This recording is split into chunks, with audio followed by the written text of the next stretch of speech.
Oui, Monsieur le Président, mes chers collègues, Mesdames et Messieurs, bien évidemment, 2000% d'accord avec votre rapport, Monsieur le Président, et le soutien apporté à cette filière qui, cette année tout particulièrement, souffre énormément.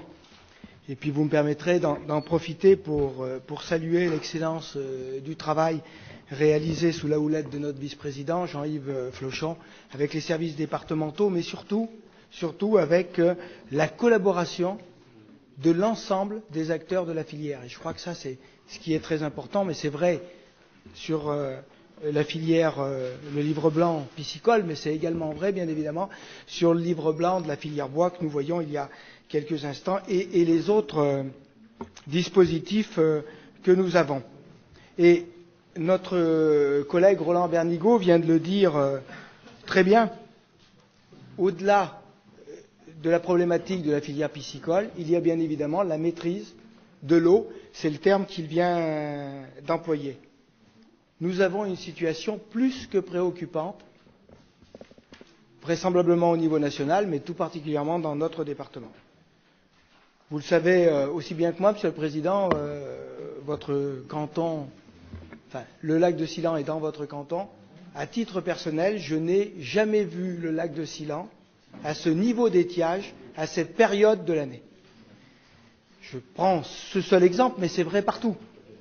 Ce qui veut dire que nous risquons d'avoir, si nous n'avons pas la chance d'avoir un automne très pluvieux et un hiver avec de la neige qui puisse refaire des réserves, de véritables difficultés d'alimentation en eau potable sur l'ensemble de notre département dans l'année 2018.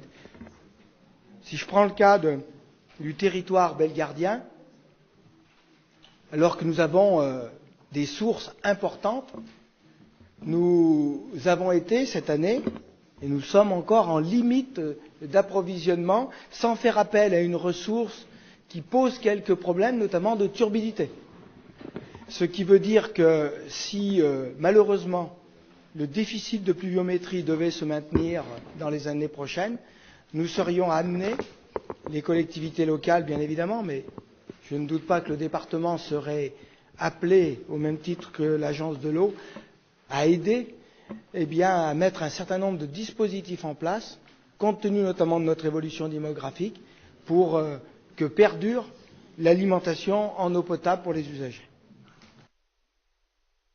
Bien, merci messieurs Larmanget et Bernigaud pour vos interventions. Je vais laisser la parole à Damien Abad et ensuite Jean-Yves Flochon vous répondra.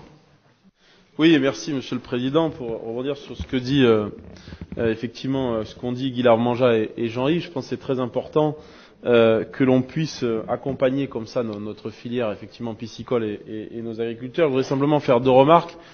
La première, c'est que le thème de l'eau est important et on peut regretter, comme tout le monde, la baisse des dotations envers les agences de l'eau dans la loi de finances, une baisse sans précédent qui forcément aura un impact sur nos territoires et sur la diminution également des dotations que l'agence de l'eau versera au département dans ses projets. Et donc ça va être un souci, je pense, majeur pour l'année 2018, compte tenu des engagements que nous avons et compte tenu de l'importance de la politique de l'eau dans le département.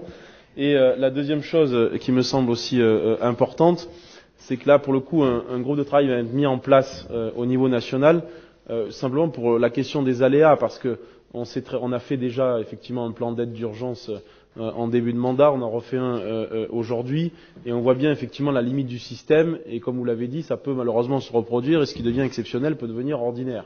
Et que donc, à partir de là, il faut effectivement trouver un moyen, et notamment travailler au mécanisme assurantiel pour faire en sorte, tout simplement, que nos agriculteurs et toutes celles et tous ceux qui travaillent effectivement notre territoire puissent bénéficier de ce mécanisme-là quand le risque est assurable, parce que ça devient un enjeu très important. Puis je voudrais juste terminer en remerciant Jean-Yves Flochon pour son cours absolument remarquable sur l'histoire des oiseaux dans la Dombe. Je dis simplement qu'aujourd'hui, il faut faire attention aux oiseaux migrateurs, surtout en politique. Il y a beaucoup de changements de nid, donc il faut les surveiller de près. Bien, merci Monsieur Abad. Je laisse le soin de répondre à Jean-Yves Flochon. Je ne parlerai pas des oiseaux migrateurs, mais je voudrais revenir effectivement donc sur la question donc de l'eau, qui nous pose une double problématique de quantité et de qualité. Et cet été en Dombe, nous avons eu un problème de volume et ensuite, pour l'eau qui était présente, un problème de qualité de l'eau. Ce sont ces doubles questions qu'il faut qu'on traite. Et il faut qu'on continue d'encourager les pisciculteurs à investir, notamment dans des aérateurs, pour venir réoxygéner donc les étangs en période de canicule et pallier ce qui aujourd'hui devient une problématique générale en période estivale et qu'on ne peut estiver. En ce qui concerne ensuite la quantité de l'eau, effectivement, donc on va implorer les cieux, comme l'a suggéré Guy Alamanja pour cet hiver. Mais au-delà d'implorer les cieux, effectivement, donc il y a des pistes de travail qui demandent à être explorées. Et je pense que sur ce point, il faudra aussi qu'on continue d'être au diapason avec nos collègues de la région, pour que nous puissions tous ensemble expérimenter peut-être quelques sujets techniques. On a fait référence notamment à l'approvisionnement dans les nappes phréatiques, qui parfois est un tabou pour certains, mais qui doit venir peut-être une piste de complément pour approvisionner et sauver quelques étangs dans les périodes les plus difficiles. Et puis il y a ce vieux serpent de mer qui ressort au jour de cette période de canicule, avec la vieille idée d'amener de l'eau de la Saône dans les étangs de la Dombe. Alors bon, c'est aujourd'hui un projet du 19e siècle qu'on nous ressort un petit peu. Je préférerais qu'on reste un petit peu pragmatique à court terme pour répondre aux sollicitations de nos pisciculteurs et les aider à passer ce cap difficile. C'est en tout cas donc la voie du pragmatisme et du réalisme qu'on vous invite dans un premier temps à explorer.